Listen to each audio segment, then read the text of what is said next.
தான் Mister Gold. தரத்திலையும் அளவுலையும் நோ காம்ப்ரமைஸ். மிஸ்டர் கோல்ட் 100% கடல் எண்ணெய்.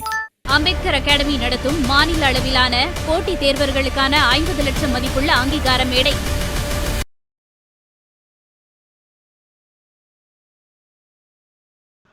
அதிமுக எந்த இடத்துல இருந்து வளர தொடங்குச்சோ, அதிமுகவினுடைய வளர்ச்சிக்கு முக்கியமான காரணம் அப்படிங்கிறது எம்ஜிஆர் என்ற திரைபிம்பத்தின் மீது இருந்த ஒரு பெரிய கவர்ச்சி. அதுவே விஜய்க்கும் போதுமானதாக இருக்கும். அந்த இடத்துல இருந்து தான் அதிமுக விஜய் ரீப்ளேஸ் பண்ணுறாரு அப்படிங்கிற வாதங்கள் வருதுன்னு நினைக்கிறீங்களா? ஆனானப்பட்ட எம்ஜிஆர் அவருக்கு இருக்கிற கரிஸ்மாட்டிக் வேல்யூ, அவர் திமுகவில் ஏற்படுத்திய தாக்கம், கலகம், அவர் தனியாக நின்னாரா? 77 தனியாக நின்னாரா? 80 தனியாக நின்னாரா? 84 தனியாக நின்னாரா? எம்ஜிஆர் அந்த கதின்னும் போது விஜய்க்கு மட்டும் ஏங்க இப்படி ஒரு நம்ம கவரேஜ் கொடுக்கணும்? முதல்ல இந்த மீடியாவுடைய ஒரு மோசமான காட்சி அமைப்பு, அப்புறம் இந்த தேர்தல் வியூகதாரிகள் என்ற ஒரு மோசடியான கூட்டு, இவங்கெல்லாம் சேர்ந்து தேவையில்லாமல் விஜய் ரொம்ப உச்சத்தில் வச்சு கொண்டாடுறோம். நமக்கு வைகோ கட்சி விட்டு வெளியே வரும்போது இப்படிப்பட்ட ஊடகங்கள் இல்லை, டிஜிட்டல் ஊடகங்கள் இல்லை, யூடியூப் கிடையாது. பத்தாத்துக்கு அதுக்கப்புறம் விஜயகாந்த் வரும்போது இப்படிலாம் இல்லை. ஆனால் விஜய்க்கு நம்ம காட்டுற கவரேஜ் இருக்குல்ல, என் உள்பட தான் எல்லா மீடியாவும் ஏதோ ஒரு சதி திட்டத்தில் போய் விழுந்து கிடக்கின்றன. அதுக்கப்புறம் தேர்தல் ஸ்ட்ராட்டஜிஸ்ட்டு இவங்க அடிக்கிற அடி இருக்க போகிறாங்க, ஐயோயோ சான்ஸே கிடையாது. என்னவோ ஓட்டுப்பட்டியெலாம் நிரம்பி போய் இல்லை ஓட்டுலாம் குத்தின மாதிரியும் இப்போ எடுத்து பிரித்த உடனே எண்ணி நேராக பனையூர்லேருந்து அப்படியே அவர் கூட்டிகிட்டு போய் அங்கே உட்காந்து முதல் நாள் முதல் கையெழுத்து அந்த ஃபைல் தான் இன்னும் ரெடியாக நினைக்கிறேன். எவ்வளோ ஒரு அபத்தமான வாதம் வைக்கிறோம்னா, நான் ஒரு சிம்பிளான ஒரு கால்குலேஷன் சொல்கிறேன். இங்கே இருக்கிற எல்லா பத்திரிகைகளுக்கும் ஒரு உண்மை தெரியும். 2016 மக்கள் நல கூட்டணின்னு ஒரு கூட்டணி இருந்ததுல்ல, அந்த கூட்டணிக்கு என்னென்ன கட்சி இருந்துன்னு நான் சொல்லிடுறேன். தேமுதிக அது அமைஞ்சது பிறகு தான் தேமுதிக வந்தது. ஆனால் அதுக்கு விடுதலை சிறுத்தை ஆரம்ப சுழி போட்டது. அதன் பிறகு மதிமுக, தமாக இவங்கெல்லாம் உள்ளே வந்த பிறகு தேமுதிக பின்னாடி வந்தது. இடதுசாரிகள் சிபிஐ சிபிஎம். சரி, தேமுதிகவுக்கு முதல்ல 8%, அதன் பிறகு 10%. சரி, 2011 10, 2009 10 நிரூபிக்கப்பட்ட வாக்கு வங்கி இல்லை. ஜெயலலிதாவோட கூட்டணி வைக்கும் போது அப்போ குறைஞ்சிச்சு, 10 கீழே குறைஞ்சிச்சு. சரி, 10 கீழே ஆவரேஜாக ஒரு நிரூபிக்கப்பட்டது 8. இன்னும் உங்கள் கணக்கு என்ன சொல்லுங்க? 10 கடைசியாக 2009 10. அந்த 10 மதிமுக கூட கொடுப்பீங்க, ஒரு 2 கொடுப்பீங்களா? வைகோ கிட்ட ஒன்றா சொல்லிக்கலாம், அப்புறம் பேசிக்கலாம். ஒரு 12. சரி, விடுதலை சிறுத்தை ஒரு 2 தருவீங்களா? 14. தமாகாக்கு 1 15, சிபிஐ 1, சிபிஎம் 1, என்னாச்சு? 18%. எந்த மீடியாவாவது இப்படி ஒரு கால்குலேஷன் போட்டு மக்கள் நல கூட்டணி 18% வாக்குகளை பெறும் வாங்குறது எவ்வளோ தெரியுமா? எடுத்து கூகுளில் பாருங்கள், எல்லோரும் பாருங்கள். யாராவது எந்த மீடியாவாவது, எல்லாரும் ஆங்கில ஊடகமாகட்டும், தமிழ் ஊடகமாகட்டும், அகில இந்திய ஊடகமாகட்டும், சர்வதேச ஊடகமாகட்டும், தமிழ்நாட்டில் 2016 இதுவரை அமையாத ஒரு கூட்டணி அமைந்திருக்கிறது, மக்கள் நல கூட்டணி. இந்த கூட்டணியால் யாருமே ஆட்சிக்கு வர முடியாது, அல்லது ஒரு 18% ஓட்டுகளை வாங்க போகிறதுன்னு யாராவது சொன்னாங்களா? ஏன் சொல்லலை? இப்போ மட்டும் எப்படிங்க 12வது 16வது 24வது 35வது இனிமேல் யாராவது சொன்னோம் 43ன்னு நண்பர் தவிர எடுத்துக்க மாட்டாங்க என்ன? ஸோ இதா அப்போ என்ன மீடியா கொடுக்குற இப்படி ஒரு போலி பிம்பம். இந்த போலி பிம்பம் ப்ளஸ் 2வது எல்லோரும் இந்த பெய்டு ஸ்ட்ராட்டஜியால் வருகிற இந்த வித்தியாசம் கணக்கு. அவன் ஒரு கணக்கு சொல்கிறான், என்னவோ ஒன்று சொல்கிறான். களத்தில் நிற்கும்போது ஒன்றும் வேண்டாம். 2019 அரக்கோணம் ஜெகத் ரட்சகன் வேட்பாளர். ஒரு இருக்கிறதுல பெரிய நாடாளுமன்ற தொகுதி. இந்த நாடாளுமன்ற தொகுதியில் கிட்டத்தட்ட எனக்கு தெரிஞ்சு என் நண்பர் தான் அங்கே பொறுப்பாளராக இருந்தார் திமுகவுக்கு. கிட்டத்தட்ட ஒரு 25 பூத்தில் ஆள் இல்லை. எவ்வளோ வருஷ கட்சி? அதிமுகவுக்கு முன்னாடி தோற்றுவிக்கப்பட்ட கட்சி. அந்த கட்சிக்கு கடைசியில் அந்த ஊரில் இருக்கிற HM போஸ்ட் மாஸ்டர் இவங்களெல்லாம் கூப்பிட்டு வச்சு அவங்க தலைமையில் பூத் கமிட்டி போட்ட உண்மை திமுக கேட்டு பாருங்கள். டீப் சவுத்தில் ஏடிஎம்கேல கன்னியாகுமரியில் பூத் ஏஜெண்டே கிடையாது, தலைமை பூத் ஏஜெண்டே கிடையாது. பல தொகுதியில் தலைவாய் கேட்டிங்கன்னா யார் சொன்னதும் பாரு, அவர் தெரியும், நீங்கள் கேட்டு பாருங்கள், ஆஃப் த ரெக்கார்டை கேளுங்க. ஸோ இப்போ ஆனானப்பட்ட இந்த மாதிரி பெரிய பெரிய கட்சிகளுக்கு இந்த நிலைமை இருக்கும்போது இவர் விஜய் வராரு. நீங்கள் சொன்னது 75,000 சில்லற பூத் 68,400 இப்போ 75,000 சில்லற வந்துச்சு. 6,000 பூத் இன்க்ரீஸ் ஆகிடுச்சு. புரியுதுங்களா? கிராமப்புறங்களில் நீங்கள் நகர்ப்புறங்களில் தான் இப்போ இந்த விஜய்க்கு வந்து யாரும் தாறுமாறாக சொல்கிறது, இவ்வளோ ஓட்டுருக்கு இவ்வளோ ஓட்டுருக்கு. பிடிஆர் பழனிவேல் தியாகராஜன் தொகுதியில் ஒரு சர்வே எடுத்ததாகவும் அதில் 30% விஜய்க்கு இருப்பதாக சொல்லி அவர் ஒரு 10 நாளாக தூங்காமல் இருக்கார். யார்? பிடிஆர் பழனிவேல் தியாகராஜன். என்னது இங்கே 30 இருக்கா அப்படின்னு. ஏன்னா இப்படி தான், வேறு வழி இல்லை. நீ என்ன சயின்டிஃபிக் மெத்தடில் எடுத்தீங்க, அது உண்மையிலே எப்படி எல்லாரும் சொல்கிறார்ல, அவர் சொன்னார்ல மதுரையில், திருப்பரங்குன்றம் விஜய், உசிலம்பட்டி விஜய், தேனி விஜய், எல்லாத்துலேயும் விஜய். யார் நிற்க போகிறது? விஜய் தொகுதியிலே எவ்வளோ தண்ணி குடிக்க வைப்பாங்க தெரியுமா திமுக அதிமுக? இல்லை சார், நீங்கள் இந்த சர்வே இதுக்கு நான் அப்புறம் வரேன். நீங்கள் ஒன்று சொன்னீங்க இல்லையா, ஊடகங்கள் வந்து அதீத முக்கியத்துவம் கொடுக்குது அப்படின்னு சொல்லிட்டு நீங்கள் ஒரு டிஸ்க்ளைமர் போட்டீங்க, நான் உட்பட அப்படின்னு சொல்லிட்டு. நான் 2019 மக்களவைத் தேர்தல் காலகட்டத்தில் நான் உள்படனால மீடியாவுக்கு நானும் பொறுப்பேற்று அதான் சொல்கிறேன். நான் ஓப்பன் பண்ணணும்னு சொல்லிடுறேன். முதல்ல நீங்கள் கேள்வி எப்படின்னு தெரியல. இப்போ ஏற்கனவே இருக்கிற கட்சியெல்லாம் வந்து போதாத கட்சியா, ஆகாத கட்சியா? இதுக்கு இந்த கட்சி நான் கேட்குறேன். ஏற்கனவே இந்த அதிகாரிகள் ராஜ்யம் தமிழ்நாட்டில் தலைவிரித்து ஆடுகிறது. இன்றைக்கி திமுக அமைச்சர்களை விட அதிகாரம் படைத்தவர்கள், சர்ம வல்லமை படைத்தவர்கள் அதிகாரிகள். தலைமைச் செயலாளர் உள்பட கடைசி கன்னியாகுமரியில் இருக்கிற ஆர்டிஓ வரைக்கும், தாசில்தார் வரைக்கும் இவங்க போட்டதான் சட்டம். நான் எத்தனையோ உதாரணம் சொல்ல முடியும் என்னால்.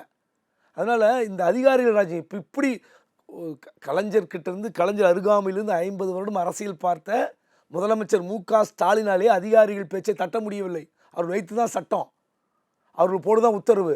அப்படி இருக்கும்போது விஜய்க்கு நேராக கோட்டையில் போய் இடம் கொடுத்தா என்ன அங்கே ஆகும்? ஏற்கனவே ஒரு நம்ம 91-96 ஆட்சி காலம் பார்த்தோம். அது மாதிரி இந்த அதிகாரிகள் ராஜ்யத்தை வந்து விஜயெல்லாம் வந்தார்னா நாட்டு மக்களுக்கு ஐபிசி மூலமாக அறைகோவல் விடுக்கிறேன். தயவுசெய்து விஜயெல்லாம் வந்து நீங்கள் ஓட்டு போட்டு தேர்ந்தெடுத்து முதலமைச்சர் ஆக்குனீங்கன்னா இந்த நாடு குட்டிச்சவராக போயிடும். இதே சார், இந்த விஜய்க்கு சொல்கிற நம்பர் எல்லாம் வந்து குபேந்திரன் சார் வந்து ஒரு பெரிய சந்தேகத்தை எழுப்புறார். உண்மையிலேயே அந்த நம்பர் எல்லாம் வந்து களத்தில் ரிஃப்ளெக்ட் ஆகுமா? இல்லை, இந்த முதல்ல அந்த சர்வே சம்மந்தமாக வந்து சில விஷயம் சில பேர் சர்வே எடுத்து வெளியிட்டு இருக்காங்க. அதை நானும் பார்க்குறேன். பார்த்துட்டு எனக்கு சிரிப்பு வருது. அது மாதிரி நான் எடுக்கிற சர்வே மற்றவங்களுக்கு சிரிப்பு வர வைக்கிறேன். அதில் ஒன்றும் எனக்கு அதில் ஆட்சேபம் இல்லை. பட் என்னது வந்து கொஞ்சம் ஹானஸ்ட்டாக இருக்குன்னு நான் ஃபீல் பண்ணுறேன். அதனால் நான் வந்து ஸ்ட்ராங்காக நம்புகிறேன். அதுவும் இல்லாமல் ஒவ்வொரு தேர்தலுக்கும் நான் ஒவ்வொரு ரிசல்ட்டை கொடுத்துருக்கிறது துக்குளக்கிலே ஆதாரம் இருக்குது, எடுத்து பார்த்துக்கலாம். 2006 எப்படி மாற்றணும், நாங்கள் 2001 கொடுத்துட்டு 2006 ஜெயலலிதா தான் திரும்ப ஏடிஎம்கே வின்னிங்கில் போயிட்டுருக்குன்னு ஒரு 2 வாரம் போட்டுடுறோம். போட்டதுக்கப்புறம் அந்த மேனிஃபெஸ்டோ வெளியானோடனே கலர் டிவி 2 ஏக்கர் நிலம் அதெல்லாம் போட்ட உடனே அது எப்படி சேஞ்ச் ஆகி அன்றைக்கி ஒரே நாள் அது சேஞ்ச் ஆகி நான் உடனே சாருக்கு ஃபோன் பண்ணி சொல்லி அவர் உடனே ஏற்கனவே இங்கே இந்த பக்கம் இருக்க டீமை வந்து ஏற்கனவே நீங்கள் போயிட்டு வந்த பகுதியில் அதே பகுதியில் 2வது தடவை போயிட்டு வாங்கன்னு சொல்லி அப்போ திரும்ப திமுகவுக்கு அது கூடி இருக்குன்றதை நாங்கள் பதிவு பண்ண ரெக்கார்டு துக்குளக்கில் இருக்குது, பேஜ் இருக்குது.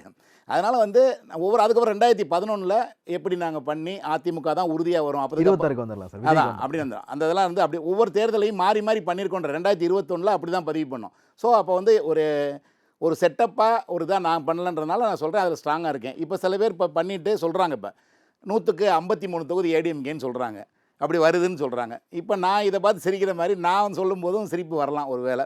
நிறைய பேருக்கு இன்னும் நம்ப முடியாமல் இருந்துச்சு. இப்போ நான் திரும்ப அதை வலியுறுத்தி சொல்ல இவன் கொஞ்சம் க்ரெடிபிலிட்டி உள்ள ஆளுன்றனால இப்போ நிறைய பேர் அதை நம்ப ஆரம்பிச்சிருக்காங்கன்னு கூட வச்சுக்கலாமே. ஆனால் இப்போயும் நான் சொல்கிறேன் 20% மேலே விஜய்க்கு வந்துட்டு தான் இருக்குது. அதில் மாற்றுக்கிறதுல அவர் ஜெயிக்கிற அளவுக்கு வரல. 2ஆம் இடம் தொடர்ந்து நான் தான் சொல்கிறேன். 2ஆம் இடத்துக்கு அவர் அதிமுகவுடன் கடும் போட்டியை ஏற்படுத்துகிறார். பல தொகுதியில் வந்து அவர் அதிமுகவோட மிஞ்சிற மாதிரி இருக்கார், முன்னேறி வருகிறார். அப்படின்றதில் எனக்கு ஒன்றும் மாற்றுக்கிறதுல அதை நான் மறைக்க வேண்டியதில்லை. எனக்கு ரிசல்ட் வந்தால் தெரிஞ்சிடும்.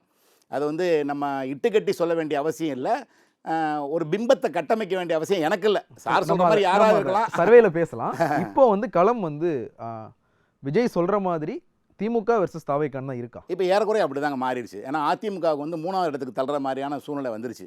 இப்போதைக்கு வந்து விஜய் தான் வந்து ஸ்பீடப் ஆகி, அதுவும் இப்போ லேட்டஸ்ட்டாக வருகிற சர்வே முடிவுகள் வந்து விஜய்க்கு வந்து கூடுதலான ஒரு இதை தந்துகிட்டு இருக்கு. ஆனால் இது எல்லாமே வந்து இப்போ வேட்பாளர் சார் சொன்ன மாதிரி வேட்பாளர் இந்த சந்தேகம் எனக்கு இருந்துகிட்டே இருக்கு. நான் பல மேடைகளையும் சொல்லிட்டு தான் இருக்கேன். அதை விஜய் எல்லா இடத்துலையும் விஜய்னு அவர் சொல்லலாம், மதுரை கிழக்கு விஜய், மதுரை மேற்கு விஜய்னு சொல்லலாம். பட்டு அங்கே வந்து ஒரு சுப்பிரமணியம் ஒரு ராமசாமியோ நிற்கும்போது இந்த விஐபிகளுக்கு இருக்க மரியாதை இருக்குமான்றது ஒன்று, அந்த விஜயுடைய பார்வை வருமானது. ஏன்னா நான் பார்த்த சர்வேலே சில இளைஞர்கள்ட்ட பேசினது, விஜய் என் தொகுதியில்னா விஜய்க்கு போடுவேன், விஜய் வேற ஒரு ஆளுக்கு உதாரணத்துக்கு அந்த கையை கடிக்கிறவன் தான் வேட்பாளர்னு அறிவிக்கிறாருன்னா அவருக்கு நான் போடுவேனா அப்படின்ற மாதிரி அந்த கேள்வியெல்லாம் எங்கள்கிட்ட கேட்டாங்க. அதனால் வந்து அது விஜய்னா விஜய்க்கு போடுவோம் சார், விஜய்னா யோசிக்கணுன்ற மாதிரி இளைஞர்களும் இருக்காங்க.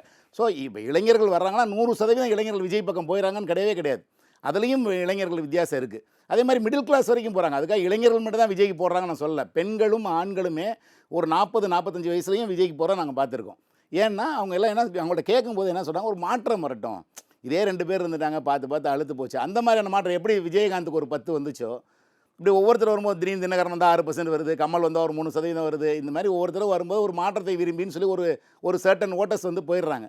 அது மாதிரி இவருக்கும் வருது. இது வந்து இந்த கிரேஸ் இருக்கனால இவர் சார் சொன்ன மாதிரி அவருடைய கட்சி நடத்துகிற முறைகள் இதிலெல்லாம் எனக்கும் மதம் இருக்குது.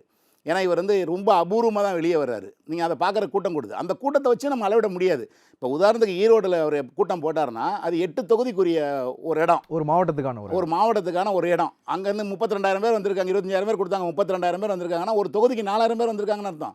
3 லட்சம் ஓட்டு இருக்கிற இடத்துல 4,000 பேர் வந்து அது எப்படி அவருக்கான பெரிய க்ரௌடுன்னு நம்ம சொல்கிறது? அவர் ஒரே இடத்துல பண்ணுறாரு. நம்ம மீடியா தான் அதை கட்டமைக்கிறோம். பிரம்மாண்டமான கூட்டம், யாருக்கு நம்ம பணம் கொடுக்காத கூட்டம், அப்படி இப்படி நம்ம கட்டமைக்கிறோன்றதுல எனக்கு மாற்று கருத்து இல்லை. ஆனால் இந்த 4,000ன்றது எப்படி போய் ஓட்டாகும்போது இந்த 4,000 வந்து மட்டும் விழுந்தால் ஓட்டு ஆகாது. அது 40,000 இருந்தால் கூட ஜெயிக்க முடியாது. 2வது இடத்துக்கு கூட வர்றது கஷ்டம். ஏன்னா அதுக்கே நீங்கள் வந்து ஒரு 70,000 80,000 போனால் 2வது இடத்துக்கு வர முடியும். அதனால் இது வந்து நாளைக்கு விஜய்ன்ற பிம்பத்துக்கு இப்போ வந்து சர்வேல நாங்கள் வந்து சர்வே பண்ணுறப்ப விஜய் படத்தை போடுறது எங்களுக்கு ஒரு பெரிய ட்ராபேக்காக இருக்குது. அவர் சின்னம் இல்லாமல் அவர் வேட்பாளர் பேரை போடாமல் விஜய் படத்தை போட்டு பண்ணுறப்ப விஜய் நினச்சி கற்பனையில் ஒரு போடுறாங்க. முழுக்க அது ஒரு காணல் நீர் மாதிரி பார்த்துட்டு தான் போடுறாங்க. அதனால் வந்து அதில் குறையிறதுக்கான சாத்தியக்கூறு இருக்குன்றதை நானும் ஒத்துக்கிறேன். ஸோ அந்த நம்பர் வந்து ஆப்வியஸான நம்பர் இல்லைன்றதை நீங்கள் ஒத்துக்கிறேன். ஆனால் வந்து நிச்சயமாக வந்து அது 2ஆம் இடத்துக்கான போட்டியாக இருக்குது. வெற்றியை நோக்கி போகிற அளவுக்கு இருக்காது, பட் 2வது இடத்துக்கான போட்டியாக இருக்கும். ஒரு மாற்றத்தை விரும்புகிற வாக்குகள் வந்து தமிழ்நாட்டில் எல்லா காலகட்டத்திலையும், தமிழ்நாட்டில் மட்டும் இல்லை, மாற்றத்தை விரும்புகிற மக்கள் வந்து எல்லா இடங்கள்லையும் எல்லா காலகட்டத்திலையும் இருப்பாங்க. தமிழ்நாட்டினுடைய தேர்தல் வரலாறு எடுத்து பார்த்தோம் அப்படின்னா மாற்றத்தை விரும்புகிறவங்க வந்து அரௌண்ட் 10% இருப்பாங்க. ஆனால் விஜய்க்கு மட்டும் இங்கே கொடுக்குற நம்பர்ன்றது சார் சொன்ன மாதிரி இப்போது அடுத்து வந்து இன்னும் ஒருத்தர் வந்து 43 தான் சொல்லலை, அது வரைக்கும் போயிட்டாங்க, 30க்கு மேலே வரைக்கும் போயிட்டாங்க. அந்த மாற்றத்தை விரும்புகிற வாக்குகள் 30 மேலே வந்திருக்கு. ஓகே, நானே சொன்னேன் மதுரை மத்தி கடைசி கேள்வியா வச்சிருக்கேன். கடைசி கேள்வியா வச்சிருக்கேன். இந்த மாற்றத்தை விரும்புகிற வாக்குகளை தாண்டி பாரம்பரிய வாக்குகளை, கட்சி ஏற்கனவே எக்ஸிஸ்டிங் பார்ட்டிஸினுடைய பாரம்பரிய வாக்குகளை விஜய் நிறைய உடைக்கிறாரா? இல்லை, உடைப்பார். பாரம்பரிய வாக்குகளை எனக்கு தெரிஞ்சு இப்போ கிறிஸ்டின் அதில் சில ஃபேமிலிகிட்ட நான் பேசுகிறேன். அதில் இருக்க கல்யாணம் ஆகி ஒரு 40 வயசுக்குள்ளே இருக்க தம்பதிகள் வந்து பார்த்திங்கன்னா விஜய்க்கு போடுறோம் அப்படின்னு ஒரு தயாராகிருக்காங்க. சில பேர் வந்து அந்த வயசானவங்க இருக்காங்கல்ல, ஒரு 60 வயசு ரிட்டையர்டு டீச்சரு அந்த மாதிரிலாம் அவங்கள்ட்டலாம் பேசுகிறோம்னா இல்லை அதெல்லாம் நம்ம திமுக தான் எப்பயும் போல் போடணும் அப்படின்னு பேசுகிறாங்க. அப்போ அந்த ஒரு 40 வயசுக்குள்ளவங்க அந்த மைனாரிட்டி ஓட்டு அப்படின்றது வந்து ஒரு பாரம்பரிய ஓட்டு. அது இன்றைக்கி வந்து லேட்டஸ்ட்டு யூத்து கிடையாது 40 வயசுன்றது. அவங்கெல்லாம் வந்து அது போடுற கொஞ்சம் தயாராகிருக்காங்கன்னு சொல்லலாம். இன்னொன்று வந்து பார்த்திங்கன்னா அதிமுகவில் பல பேர் அதுக்கு ரெடியாக இருக்காங்க. என்னென்னா, ஆமாம், அது திமுகவோட அதிமுக தான் எதிராக இருக்காங்க. நீங்கள் திமுகவுடைய பாரம்பரிய ஓட்டு நீங்கள் சொல்கிறீங்களே, அவங்க வந்து திமுக ஒரு நல்லா திட்டுறாண்டான்னு அது மாறாது, ட்ரான்ஸ்ஃபர் ஆகாது, அது கஷ்டம். ஏன்னா அவங்க வந்து திமுகவை ஓட்டு போட்டு பழகினாங்க. திமுக விஜய் திட்டுறாருன்னா அது நம்மளை திட்டுற மாதிரி நான் ஃபீல் பண்ணுவான். ஸோ அந்த ஓட்டு வந்து ட்ரான்ஸ்ஃபர் ஆகிறது ரொம்ப ரேராக தான் ஆகும், கொஞ்சம் தான் ஆகும். ஒரு கிறிஸ்டின்னு மாறலாம், அல்லது யூத்து பயங்கர ரசிகர்ன்றதுனால மாறலாம். மற்றபடி வந்து பெரிய பாரம்பரிய ஓட்டுகள் திமுகலேருந்து விஜய்க்கு ட்ரான்ஸ்ஃபர் ஆகிறது கஷ்டம்.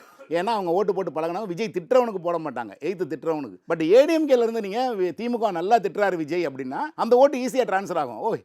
எடப்பாடியோட ஒரு நல்லா திட்டுறாரா அப்படின்னா அந்த பாரம்பரிய ஓட்டுகள் போகிறதுக்கு வாய்ப்பு இருக்குது. எனக்கு என்னமோ அந்த ரெட்டை இலைன்றதில் எனக்கு ஒன்றும் உடன்பாடே இல்லைங்க. இன்னும் இந்த வயசில் இந்த காலகட்டத்தில் வந்து அது வந்து எனக்கு உடன்பாடு இல்லை.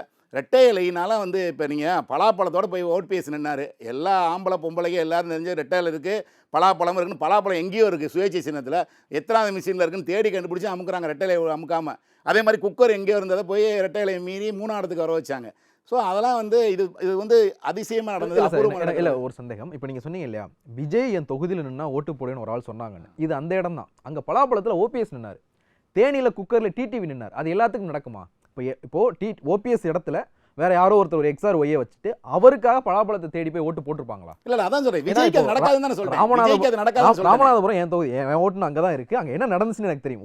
ஊருக்கு பேசி வச்சுட்டு போய் பலாப்பழத்தில் ஓபிஎஸ் நின்னதுனால போட்டாங்க. ஆமா, ஓபிஎஸ்க்கு பதிலா அங்க இருக்கிற ஒரு ஓபிஎஸ் அணியினுடைய மாவட்ட செயலாளர் ஒருத்தர் நின்று அந்த ஓட்டு விழுந்திருக்குமான்றது கொஸ்டின் தான். கண்டிப்பா. ஆனா இப்போ அதை வந்து இப்போ நீங்க யாரோ ஒருத்தர் வந்து ஓபிஎஸ் பண்ண மாதிரி வேற யாரோ ஒருத்தர் வந்து ரெட்டையில தோக்கடிச்சிட முடியுமான்னு நான் கேட்கிறேன். அது கரெக்ட் நீங்க சொல்றது. அதுல நானும் ஏற்கனவே அதை சொல்லிட்டேன். நான் என்னன்னா, இந்த மாதிரி வந்து விஜய்க்கு நிற்கிறவங்களுக்கு ஓட்டு குறையும். விஜயே நிற்கிற இடத்துல வேறு மாதிரி இருக்கும். சார் வந்து விஜயே ஜெயிக்க மாட்டான்னாரு. அந்த இடத்துல திமுக என்ன வேலை பார்க்கணும், நான் இப்போ எழுதி தர்றேன், விஜய் அவர் தொகுதியில் ஜெயிச்சிருவாரு. எந்த தொகுதியாக இருந்தாலும். அதான் மிஸ்டர் கோல்டு, தரத்திலையும் அளவுலையும் நோ காம்ப்ரமைஸ். மிஸ்டர் கோல்டு 100% கடலெண்ணெய். அம்பேத்கர் அகாடமி நடத்தும் மாநில அளவிலான போட்டித் தேர்வர்களுக்கான 50 லட்சம் மதிப்புள்ள அங்கீகார மேடை